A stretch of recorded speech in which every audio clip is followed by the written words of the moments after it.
Bem-vindas e bem-vindos a mais um Deep Dive. Hoje a gente encara, um clássico denso, Mudança Estrutural da Esfera Pública, do Jürgen Habermas. É um livro lá dos anos 60. Pesado, né? Mas fundamental. Total. E para guiar a gente, estamos usando o capítulo do Wilson Gomes, que faz uma análise bem legal dessa obra. A missão aqui é, tentar entender o que era essa tal esfera pública burguesa pro Habermas. Isso. Por que ele achava que ela estava em crise, sabe? E, claro, por que raios isso ainda importa pra gente hoje? Vamos tentar desembrulhar essa ideia. Vamos lá. É uma análise bem interessante do Habermas sobre como nasceu e como se transformou, né, esse espaço para o debate público racional. Ele traça essa trajetória na Europa. Tá, então vamos começar pelo começo mesmo. O que era essa esfera pública ideal na visão dele? Olha, o Habermas foca muito no modelo que surge ali nos séculos XVII, XVIII, com a burguesia ganhando espaço. Tipo café, salões, coisas. Exato. Cafés, salões, os primeiros jornais começando a circular. Era um espaço onde cidadãos, indivíduos privados, se reuniam para quê? Para discutir assuntos públicos de interesse de todos. Mas qual era a regra do jogo? Aí que está o ponto central para ele. A ferramenta era a razão, o argumento. Não importava seu título, seu status social, sua autoridade prévia. O que valia era a força do argumento. Interessante. E o objetivo? Formar o que ele chama de opinião pública. Mas não qualquer opinião.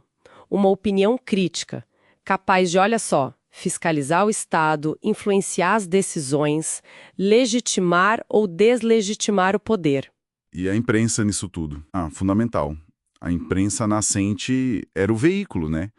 O motor que ajudava a espalhar essas ideias, a pautar o debate. A chave era a discussão, o discussion, buscando o esclarecimento, o off claro. Parece bem idealizado, né? Um espaço de debate racional, entre iguais. Sim, claro. Ele mesmo reconhece as limitações, as exclusões que existiam. Não era para todo mundo. Mas o princípio normativo, o ideal, era esse. Só que aí ele diagnostica a crise, a tal mudança estrutural. É agora que o caldo entorna, então. O que foi que deu errado nesse modelo, segundo a análise dele? Para o Habermas, as fronteiras que antes eram mais claras, tipo entre o Estado, a sociedade civil, que inclui a economia, e a esfera íntima, a família, elas começam a se misturar, a ficar borradas. Como assim? O Estado passa a intervir muito mais na economia. Grupos de interesse, tipo sindicatos, associações empresariais, começam a negociar direto com o governo, sabe? Meio que por fora do debate público mais amplo. Entendi. A coisa fica mais corporativa, talvez. Isso, e a esfera privada também perde um pouco da sua autonomia. Mas o ponto crucial mesmo para essa mudança na esfera pública é a chegada dos meios de comunicação de massa. Rádio, depois a TV, a grande imprensa já consolidada. E aí muda tudo. A dinâmica vira outra. Muda a lógica inteira. Aquela esfera pública que era, idealmente, um lugar de debate entre os cidadãos, ela se transforma num palco. Um palco para quê? Para exibição de poder, para persuasão dirigida ao público. Deixa de ser um diálogo para virar um monólogo direcionado, quase isso. O marketing, a publicidade, as estratégias de relações públicas, elas entram com tudo e tomam o lugar da argumentação racional. Habermas usa até um termo bem forte para descrever isso, refeudalização. Refeudalização. Nossa, remete à Idade Média. Por quê? É uma analogia, claro. A ideia é que, assim como na corte feudal, onde o nobre exibia seu prestígio, seu poder, o espaço público moderno também vira um lugar para essa ostentação de imagem, de influência. O objetivo passa a ser buscar aclamação, aplauso, e não mais o convencimento pela razão num debate crítico. Poxa, a forma sobrepõe o conteúdo, então. A encenação vira mais importante que o argumento. Exatamente essa crítica. A aparência, a performance, ganham da substância. E a opinião pública? Como fica nesse cenário? Ela vira o quê? Um produto? Ela passa a ser vista na prática como algo que precisa ser gerenciado, moldado, fabricado.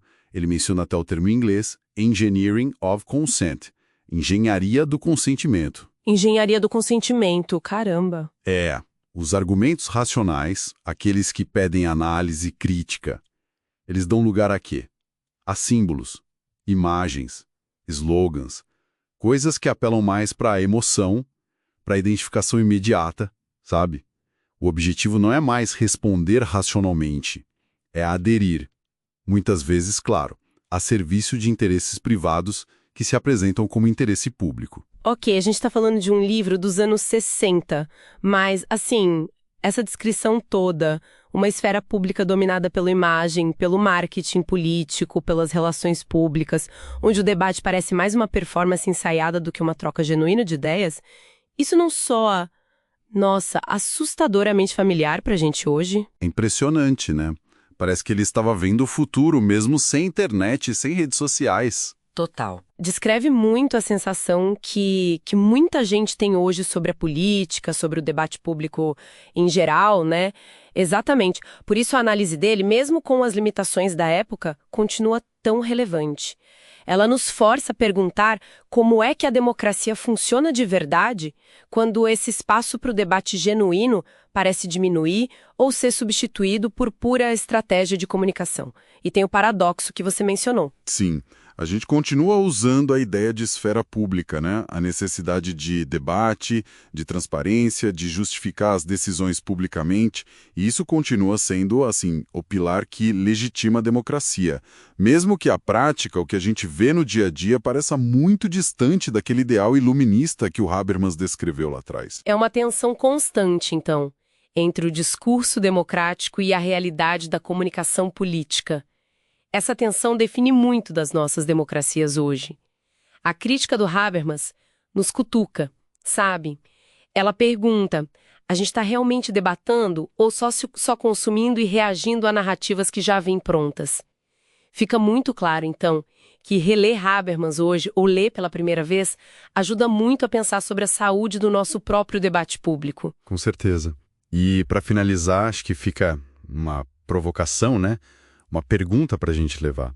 O Habermas analisou a era da TV, do rádio, dos jornais impressos, a mídia de massa tradicional. Certo.